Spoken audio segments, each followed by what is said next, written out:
Brodes Media.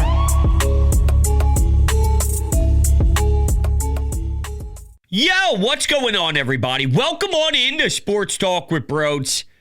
It's been a long time since I thought about this basketball team, and it's extremely disappointing because if you date back a couple years ago and when we started to really get, a little bit of juice flowing here on YouTube, it was all about reacting to the Sixers on a night-to-night basis, but they destroyed me.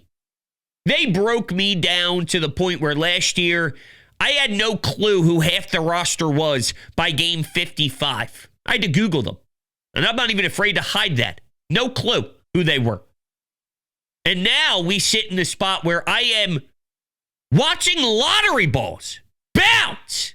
And that's what I'm pulling for. It's a disgrace. Think about how wide open this league is right now. The Knicks are about to face the fucking Pacers in an Eastern Conference Finals unless something magical happens. Knicks, Pacers.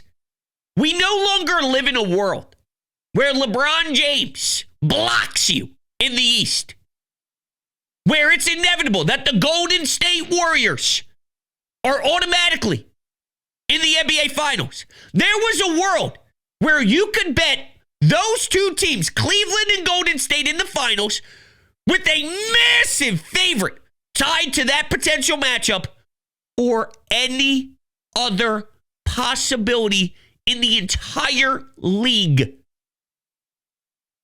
And you'd be a fool not to bet LeBron versus Steph. Right now, it's anybody's game. And we're sitting here waiting for bouncing balls. And not only that, we had to hear Daryl Morey go on his media tour and rip through a bunch of different shows telling us all we need to do is hope and pray that Joel Embiid can stay healthy.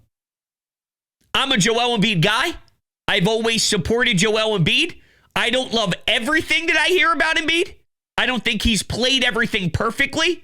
There should be no situation where Tyrese Maxey screams at him to be on time, to show up, to be a better leader. That type of stuff rubs me the wrong way. But in regards to the Joel Embiid experience, MVP, being one of the best when he was available and on the floor, and his ability to anchor a defense and also operate at the nail and be that efficient at that size. And, there were still things that were beautiful about the Joel Embiid experience, even though we're in pain and suffering currently at this moment.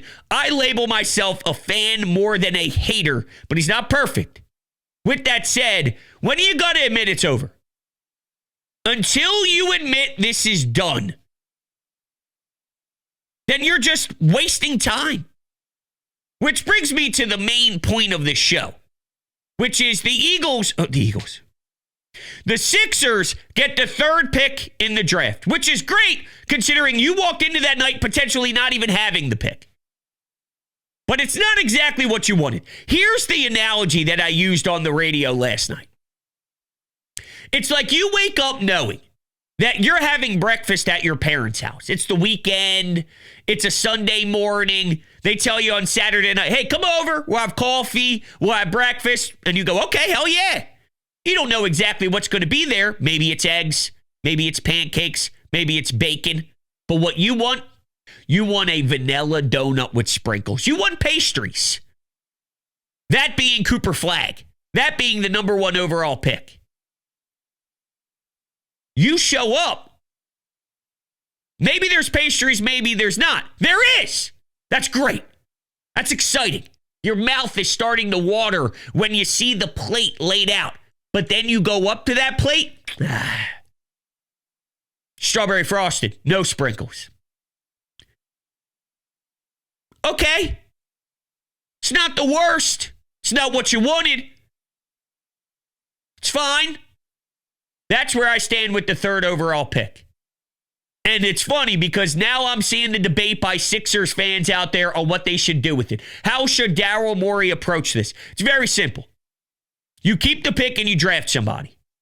You really think it's a good idea to trade that pick for another broken down old veteran who's 93 years old so we get another Paul George? Paul George doesn't give a damn about you. Paul George doesn't give a shit about 76ers basketball. He chased that bread. He chased that money. And it was a lot of money. But there's a reason why he didn't go elsewhere, because he wasn't getting the dough that he wanted.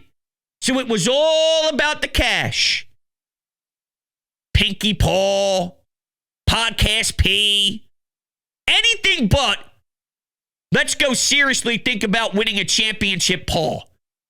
I don't want another one of those broken down 30-plus-year-old guys to double down, if not really quadruple down on this group. It's over. It didn't work. The quicker you realize that, the quicker that maybe you can transition out of this. And while I don't think you're winning a championship with Maxie McCain, and if you draft Ace Bailey, who's 18, 19 years old, coming out of Rutgers, and, people are saying he's Kevin Durant. No, he's not. Some are saying he's Paul George. No, he's not. The one that I see the most of that is in range of where I feel he can be is a Michael Porter Jr. Another name is a Rudy Gay, but it takes a while for guys to develop. So I don't know if that's really going to work, but I know what we've been doing doesn't work. And what I fear they are going to do is almost have 1 foot in, 1 foot out, or 1 foot in each direction. If they draft Ace Bailey or anybody else, you want to debate that they should go after the kid from Oregon or maybe a Duke name, or who's that other kid, Trey Johnson. I'm not the college basketball break down the tape and tell you how every single part of this guy's game is going to translate to the NBA. I see what the experts have out there. I look at some of these mocks, and these are the names that are getting thrown around. So this isn't really about, well, you should get this guy instead of that guy and that guy instead of this guy. It's more about the idea of a youth movement. If they do go the route of keeping their pick, this is the concern. You have a youth movement, but you're also bringing back trash, Paul George. You're also bringing back a broken down version of Joel Embiid, who, by the way, isn't going to be openly willing to no longer be the face of this puppy. Because there's that out there. Hey, maybe he's willing to take a lesser role. No, he's not. He's not. Daryl Morey's saying it's all about him being right. And because Kawhi Leonard was able to get right after nobody thought he would, there's a chance. Yeah, except he's not 7 foot. Oh, Brooke Lopez. I love that one. Brooke Lopez, if you asked AI if Brooke Lopez was going to be able to be efficient after where he was in his career, he doesn't anchor a defense. He doesn't have the workload that Joel Embiid has. He doesn't have that type of pressure to be the one that's super efficient on a day-to-day basis. They play two completely different styles. It's not even close to being a comparison, Daryl. So he's going to have a youth movement on one end and old, not going to work guys on the other. So when you need continuity and you need time for these guys to grow and develop as one, Embiid will play 45 games, Paul George might play 55, 60 games, and then you got other guys just running around trying to play well. But here's another problem now that I'm watching the NBA product. You can see the difference in the playoffs, right? It's consumable. There's actually good basketball going on outside of the Boston Celtics jacking up 7,533 threes. Regular season hoops doesn't matter. Just doesn't matter. Whatever some of these guys do in the regular season, I'm listening to some of these analysts and they go, why isn't OKC being able to run their offense as efficiently as they did in the regular season? Because do you watch? No, you don't watch because it's trash.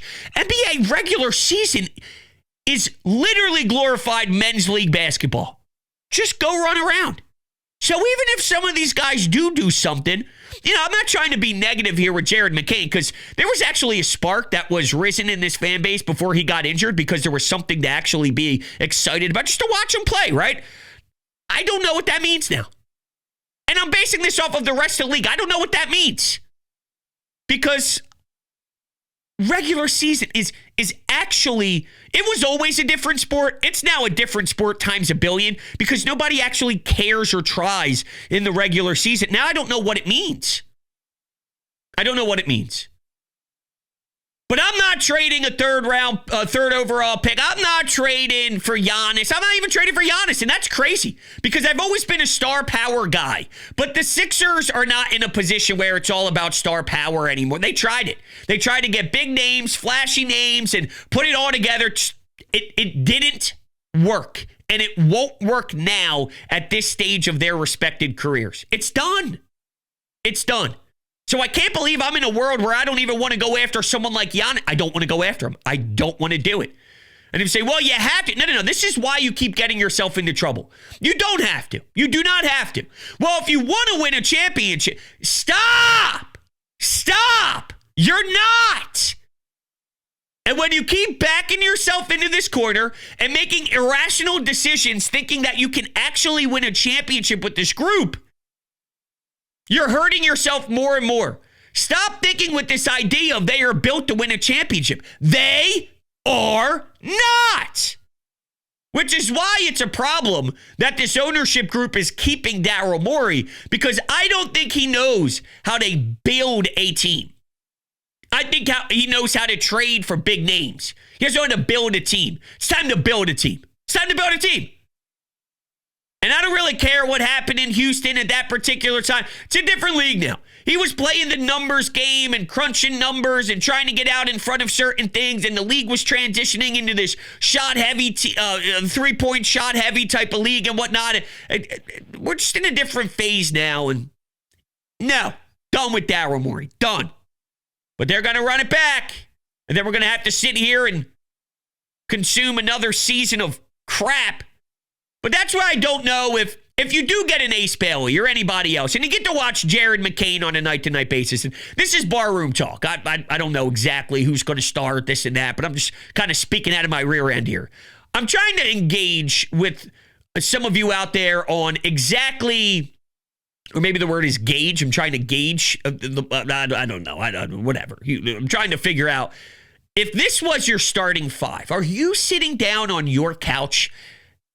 I'm not telling you super excited, but interested to see what it is on a night-to-night basis. Or at some point, do you go, Maxey, McCain, Ace Bailey, Paul George, Embiid. Now, I don't think it's going to be that in particular. I'm just saying in general. Would that be something that's exciting? I guess for a little bit of time until we kind of play it out, especially early when the season gets fresh because it's something new. And I don't know. I mean, McCain was, I want to sit down and watch him level. And maybe Ace Bailey could be a little bit more intriguing than McCain. I don't know because he's a third overall pick. I don't know.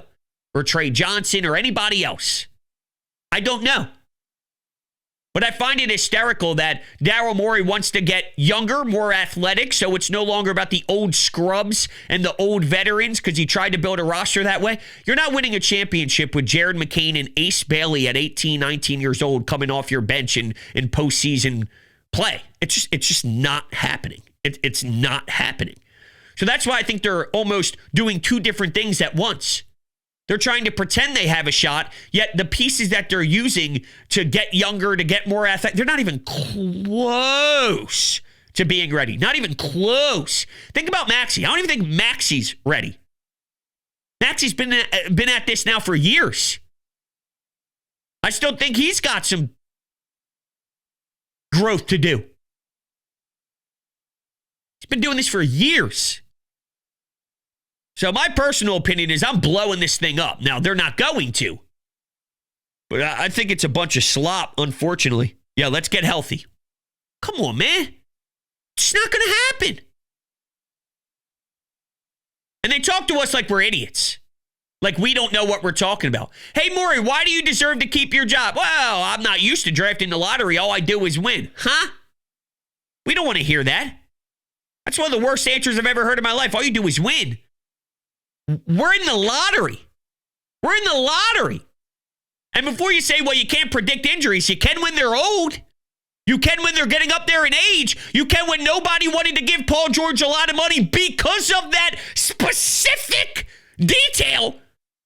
And Joel Embiid, he's going to 75 different doctors, and they all can't figure out what to do, to the point where they have to just get a standard scope procedure, and I doubt that fixes the problem. He went to all these doctors, and they do a standard procedure because they couldn't find anything. I think it's the nature of the beast when you're 7 foot jumping up and down on your body 24/7 as actively as he did. Listen, Sixers don't make me happy, but Green Lawn Fertilizing does. And my lawn, I just was able to have a party with all my friends last Saturday. We were hanging out back. We were sitting down by our little table there, having some cold ones, kicking the soccer ball, throwing the football, playing cornhole, country music blaring. I couldn't have done this before my treatment started with the experts over at Green Lawn Fertilizing, because we'd be sitting in dirt. We'd be sitting in a lawn that was dead, and I desperately needed it to recover. Well, thankfully, the experts and the best in the market, Green Lawn Fertilizing, were able to help me. They are experts in New Jersey, Pennsylvania, and Delaware. They've created their own custom blend. Now, I have a couple more treatments that are about to rock here in the next week or so in May, but the first round is super important to lay the groundwork. That's why they are giving you 50% off your first 2 treatments. They are giving you 50% off your first 2 treatments. That sounds amazing. That sounds incredible. And let me tell you something. Your neighbors are going to be jealous. They're going to start walking up to you when you're getting your mail. Hopefully you're not in the robe coffee move. Maybe you got some clothes on. They're going to say, yo, what's going on here? Well, let me tell you something. I was listening to my boy Brodes. He put up videos of his lawn on social media, and I said, hold on a second. It went from that's disgusting to that is the most beautiful thing I've ever seen. I had to do it. And now look at me. Now look at this lawn. You jealous? And they're going to say, you're damn right I am. Green Lawn Fertilizing. Make sure you check the link down below in the description. Get yourself started today. The link will tell you that Brodes sent you, or it'll tell them that Brodes sent you. It's a no-brainer. Make sure you join the Green Lawn Fertilizing family today. All right, well, I got to be honest. When they started to do the broadcast, and Kevin Nagandi, who we all love Kevin Nagandi, we know he's a local man. He does a phenomenal job with ESPN, but he did have a hiccup. And when he stated that the Philadelphia 76ers will not have their pick, my heart sank in my stomach. It really did. Now, I actually have the full 57 seconds. And I want to play it for you because it's a long 57 seconds. When you're wondering if you're actually missing out. Now, if we actually knew the details, then you wouldn't have been duped or not duped, but you wouldn't have been messed around with emotionally and taken that emotional roller coaster. But I don't know what's going on. Just tell me if they have the pick or not. I'm not breaking down. Well, if this team gets it, that means this team jumped and this and that. I don't care. Tell me where the Sixers fall. I had to deal with the NHL lottery the other day and it was chaos. I'm not doing this crap. Tell me if they got the pick. So if you're like me and you're not doing homework and you're just waiting to be told everything, you're a little confused and you're going up and down and wait, do they have it? Do they not have it? Do this and that? And Nagandi made some jokes of it on Twitter. He put a picture up with Daryl Morey and Elton Brand, and Morey was putting 2 thumbs down at him and whatnot. But listen to this full 57 seconds to relive what was one of the craziest emotional swings you could have in an NBA draft lottery. Here we go. The Toronto Raptors. That means the Spurs are in the top 4 with 2 teams jumping into the top 4. That means the Sixers will lose their pick to the Thunder because it's outside the top 6. Ah, come on! The 8th pick in the NBA draft belongs to the Brooklyn Nets. That was my reaction in moment. Pick number 7 will be made by the New Orleans Pelicans. Here we are. We still think nothing. We're still thinking nothing. I'm crying. Picking 6th, the Washington Wizards. This is long. Correction now. That means Philadelphia is in the top 4. So they make the jump, and suddenly Jared McCain is riding the roller coaster we all are inside this room. The Sixers are in the top 4. Yo, Kev! You can't be doing that to me. That's a long time. That was a long time of sweating it out. And, of course, my instant reaction was, typical Sixers. We're just getting screwed and boned 24/7. Another heartbreak. Here we go. But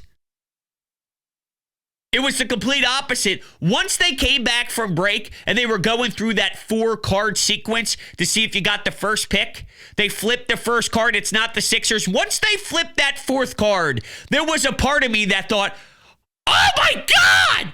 So I went from, damn it, to, oh my God! And then they got the 3, and then it was the donut scenario where I thought I was going to get nothing. Maybe there's a vanilla frosted donut at the end of the tunnel, which is Cooper Flagg. Now we end up getting somebody else. It was wild.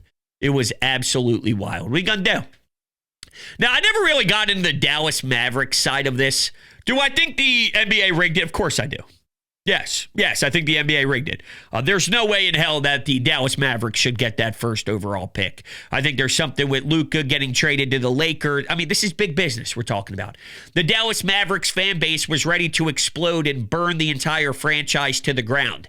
They did not want to see that happen. And maybe there was a little nod, wink, wink. Hey, if Luka goes, then you get rewarded with Cooper Flagg. And if they have concerns about Luka long-term with his body weight and his inability to play defense, and they think Cooper Flagg could be better than Luka Doncic, then that's their thought. And then they say, okay, let's make it happen. Of course, I think there's all sorts of manipulation crap happening behind the scenes in big business. This is big business. How many times have you seen something where it's, big time corporations? You go, how the hell was that happening behind the scenes? Of course.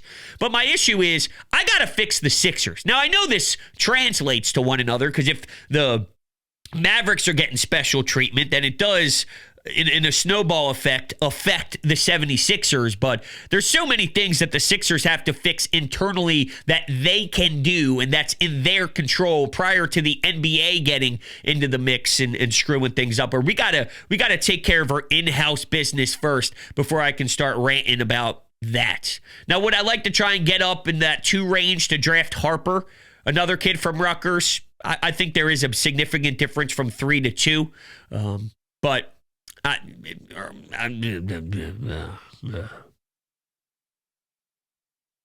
it's just how I feel. Yeah.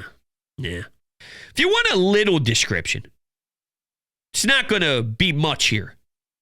But Kevin O'Connor, the NBA senior analyst for Yahoo Sports, put out some bullet points, I guess, on Ace Bailey if they do go that route. I think it's a little early for breaking down prospects. There's not going to be much that really moves him. Now, to Daryl Morey's credit, he finds McCain, he drafts Maxey, and those were with very unique picks in the draft. If you have 3 and you see some high premier talent and it's really intriguing, he did a good job with harder spots in the draft order to select. So maybe there's something that's solid here, but there's a difference between solid and franchise changing. There's a lot of work to be done. Just everything really stems around Embiid and his health. And because I don't think that's changing, then it's hard for me to buy into anything else in any other decision made unless you got a Cooper Flagg or unless you draft somebody that happens to be better than everybody anticipated and you re-look back at that draft and you go, hey, the Sixers got a snag at 3. They got the best player in the draft. Tatum was 3. And I do feel very, very, very bad about what happened with his injury in that game. What was it? Was that game 4? Series is now 3-1. Game 4, was that game 4? That's terrible. Luka was a third pick. So there's 3s all around. Maybe you get lucky and you end up getting something super special.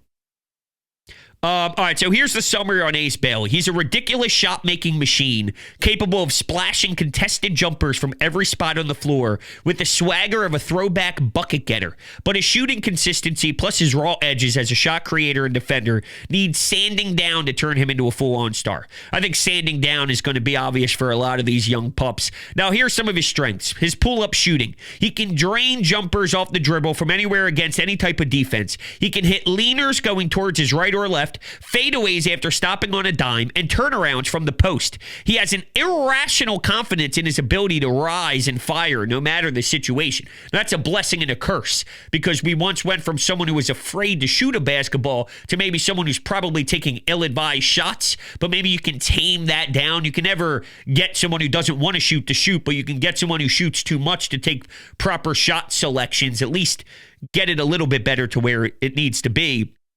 Some other strength, his soft touch, his athleticism, his versatility, his adaptability. Now, here's where his concerns come in. His shot creation, his at-rim finishing, his shooting consistency, his shot selection. So things that, are probably basic for some of these guys who are willing to shoot, willing to attack. You're going to have to do it at a higher level more efficiently, and it's going to take more talent to create some of these shots in the NBA due to the size and the grown man league that you're playing in. So that's just sort of some of the basic key points on someone like that if they do go that route. A lot of mocks do have him falling to the Sixers in the worlds before the draft lottery, and the Sixers were at 5 or 4. They had the Sixers taking him there. So it's not just at 3. It was with other hypotheticals happening. Now, here's Trey Johnson, who was a guard at Texas. Summary is Johnson is a clutch shot maker who can catch fire from all over the floor, drawing step backs and off-screen jumpers with ease. But he needs to continue developing his point guard skills while also honoring his shot selection and dramatically improving his defense. His strengths are shot making, skilled ball handling, off ball scoring, and the point guard upside is real. He's got the quote it factor. Johnson hit countless clutch shots as a Texas freshman, showing confidence in difficult moments, and his teammates seem to rally around him. He credits teammates for good passes and celebrates their made shots, showing his enthusiasm for passing in a way that he does scoring. He'll toy with crowds on the road and pump up the home crowd, always looking like a player who genuinely loves every aspect of basketball. All right. Here's his concerns: his defense, his shot selection. I'm not the expert. I'm just reading you what the expert gives you. So here's where I tie a bow on this. Let's hit the key points. I want them to draft.